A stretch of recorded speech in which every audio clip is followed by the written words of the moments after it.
my channel. I'm just a girl who likes reading romance, fantasy romance, paranormal romance, any kind of genre of romance in general. And I also happen to have cerebral palsy, and it would mean the world to me if you would subscribe to my channel. Happy Friday! I post new videos every Monday, Wednesday, and Friday. In today's video, I'm going to talk about all the romance books that I've been obsessed with lately. I've seen Jess do this video a couple of times before, so I'll link her channel down below in the description in case you want to check out her videos. Heartbreaker is the third book in the Good Brothers series, and we follow Sadie, who works as the manager in the sex club we follow in the previous books, and she has a one-night stand with one of the members who attend sex club, and she is a business degree major, but she needs an elective. She needs to take an English class. The professor of that English class happens to be Lucas Good, and Sadie and Lucas know each other because Lucas' sister-in-law owns the place where Sadie works at. Next time she is late to class, she throws up in the class. She breaks down and tells Lucas everything, tells Lucas that she's pregnant and she doesn't know what to do, and she needs direction in her life, but her mind is all frazzled. And so Lucas proposes a unique idea that she will move in with him and he will give her direction, basically a dom-sub relationship without the intimacy. They can't because she is his student. But with them living together, it's really hard to balance that line of not going over into romantic territory, which they do, but they have to hide their relationship because they don't want the school to find out. And I really love this book. I love Sarah Kate. She is my go-to for spicy romance books. Wild Eyes by Elsie Silver. And I love this book. This book is not out yet. I had the ALC advanced listening copy, and we follow Skylar. Skylar is a famous country singer, and she has no autonomy. Like her dad, her mom, her manager is very controlling. Her ex is out of the picture, and she feels like everything, she doesn't have control of her life. So she goes to Rose Hill to work with Ford to hopefully put out new music. That's her music that she wrote herself. And then her romance is with Weston. Weston is a single dad with 2 kids, and oh my god, Weston is Skylar's biggest fan, and Weston gives Skylar a sense of home, a place to belong, someone who will stand up for her, someone who will be her safety net, someone who will encourage her, someone who will look out for her, someone who will want her to be happy.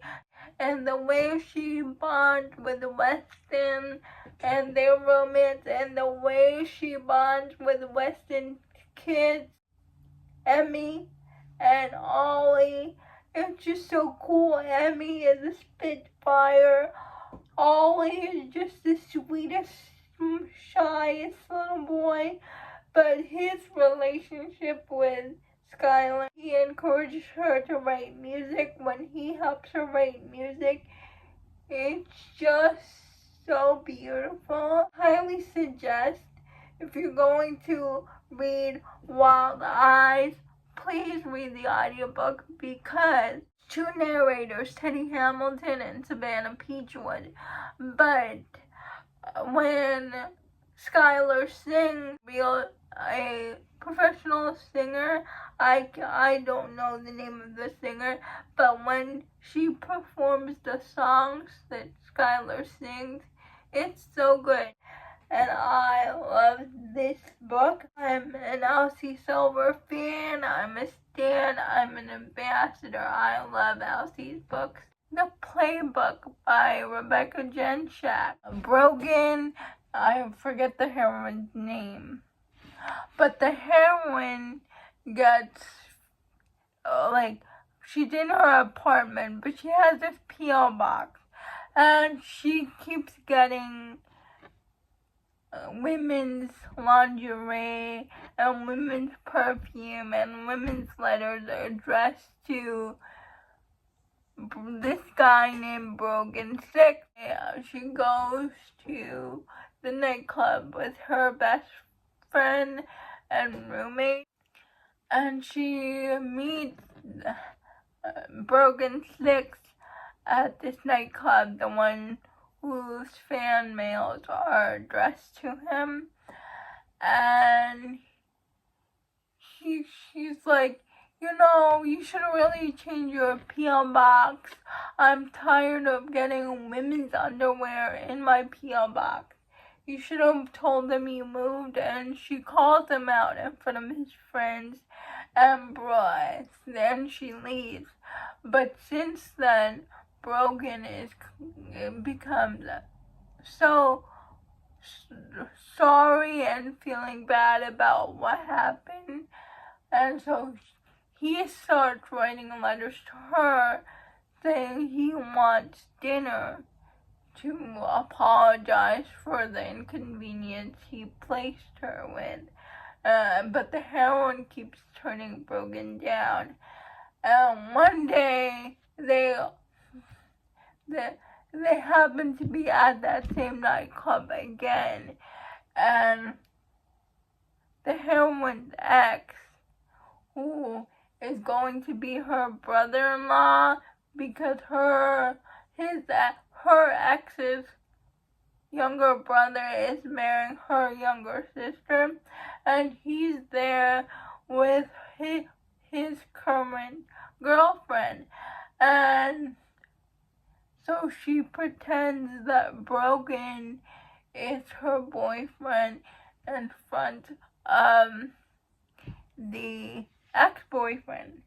And Brogan thinks this is a great idea because he had a playboy reputation in the media, and his coach says, clean up your act. So he agrees to the heroine's fake dating plan because he will benefit from it as well. But so they agree to date until Brogan finishes the NFL season.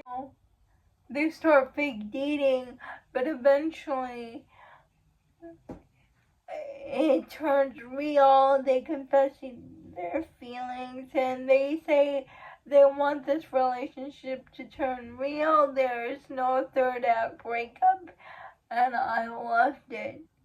I listened to the audiobook. The audiobook was performed by Jacob Morgan and Juno Cooper, and they did phenomenal. It was duet narration style, and I'm really starting to love duet narration audiobooks. Take it or leave it. Leaf It. It's a small town romance. And I read this book because of Jess. She talked about it in her Instagram story, and she said it's the perfect read for the fall, and I couldn't agree more. And we're in the small town, and we follow Will, who's like works at his family's farm, and Becca. And they meet when Becca is stuck in Will's tree, gets stuck in Will's tree. And Becca is a tourist. Becca helps Will get down from the tree, and that's how they meet. It's a grumpy sunshine romance. Will is he's an ex-famous baseball player.